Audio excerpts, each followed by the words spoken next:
يا مساء الفل، يا مساء الهنا، يا مساء الحلويات، يا مساء كل حاجة حلوة. وحشتوني جدا جدا جدا، لأول مرة بقول وحشتوني وتكونوا انتوا فعلا وحشتوني.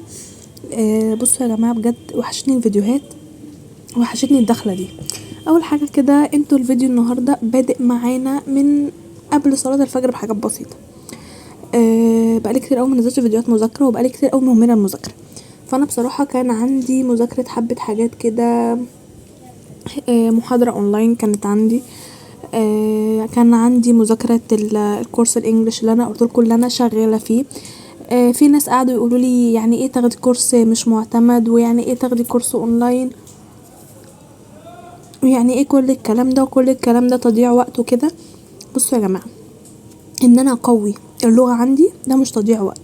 ان انا شايفة نفسي حاجة انا حباها بس ضعيفة فيها شوية، او مش واخدة حقي فيها، او هي مش واخدة حقها معايا ان انا عايزة اقويها، فده مش ضعف ولا تضييع وقت. لو انتوا شايفين ان هي تضييع وقت فبراحتكم، بس انا عاجبني موضوع كورس الانجليش ده.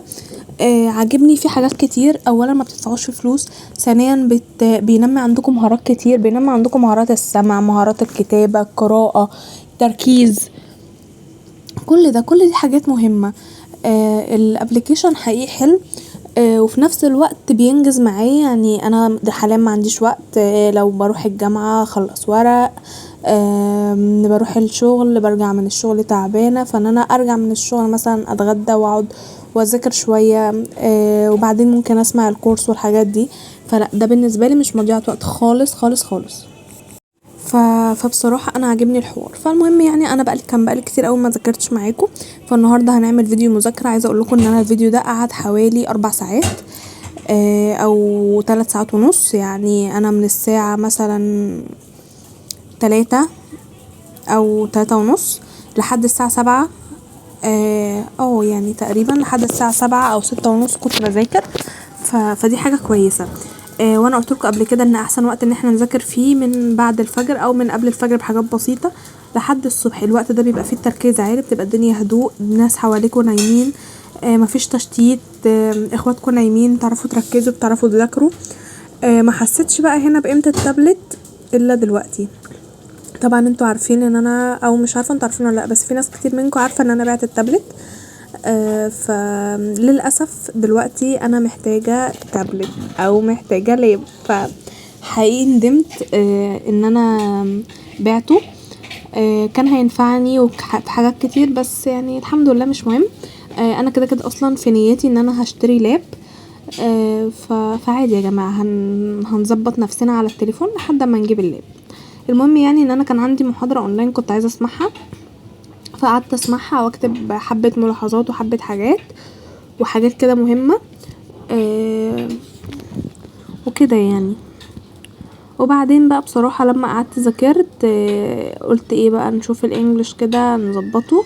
عايزة اقولكم ان انا والله يا جماعة امبارح انا اتفاجئت ان على الابليكيشن في حاجة اسمها tell you a story، او ان هو يقول لنا قصة، بيقولك القصة بالانجليش وانت بتسمعها، وبتحاول ان انت تركز تسمع النطق، الكلام، التركيز، تحاول تكتب تفهم.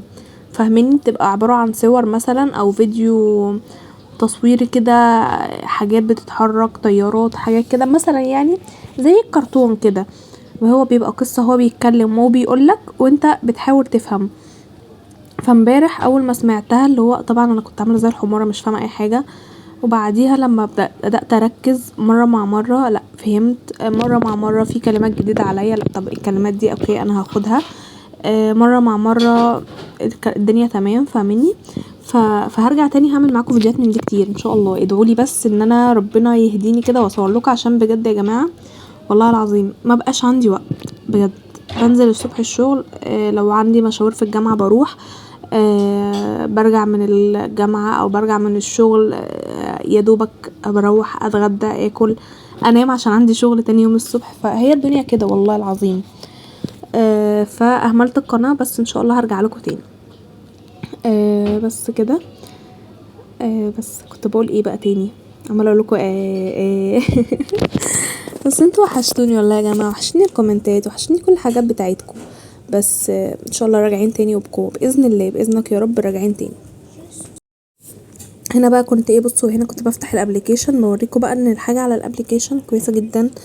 في حاجات كتير، لو نطق، سمع، تتكلم مع حد، حاجات كتير حاجات كتير، فعجبني بصراحة.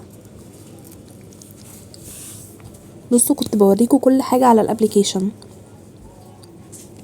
بعدها بقى كنت عايزة اسمع المحاضرة الاول، قلت اسمعها وافهمها واركز كده وراه واكتب وراه، وبعدين هسستم نفسي بقى،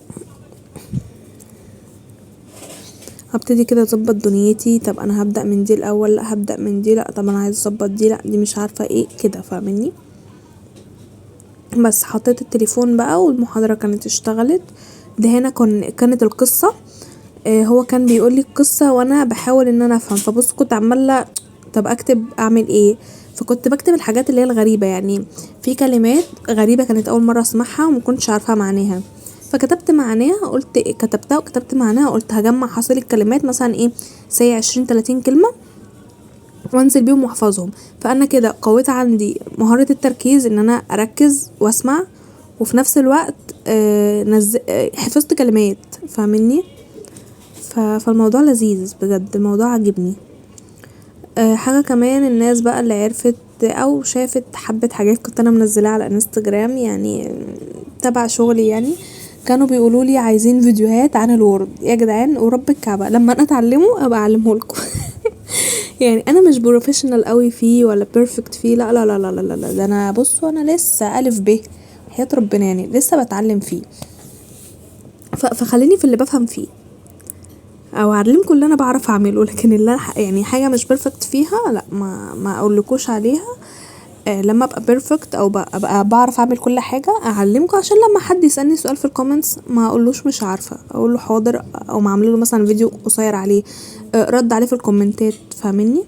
هنا بقى كنت بشرح لكم، بصوا بقى هنا هتلاقوني بتكلم بيدي كتير قوي، كنت بشرح لكم وبوريكم بقى حبه حاجات، وهنا كل شويه اوقف الشاشه ف بس بقى يعني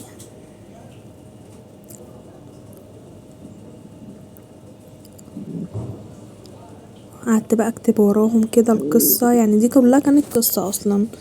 هي مش طويلة، حوالي دقيقة او دقيقتين، بس حقيقي عجبتني، وعلى فكرة سهلة جدا واي حد يعرف يترجمها. بس انا المشكلة معايا كانت في ان انا اسمع واركز، يعني هو بيتكلم بطريقة الاجانب قوي، اللي هو مش بيتكلم بالراحة، لا بطريقة الاجانب، اللي هو واحد بيكلم واحد فعارفين طريقته، فانا لازم ابقى مركزة واسمع وكده، فكان الموضوع صعب عليا شوية في الاول يعني، بس عادي يعني مرة مع مرة هنتعود وهنشتغل مع بعض. ده صعق الناموس ملناش دعوة بيه.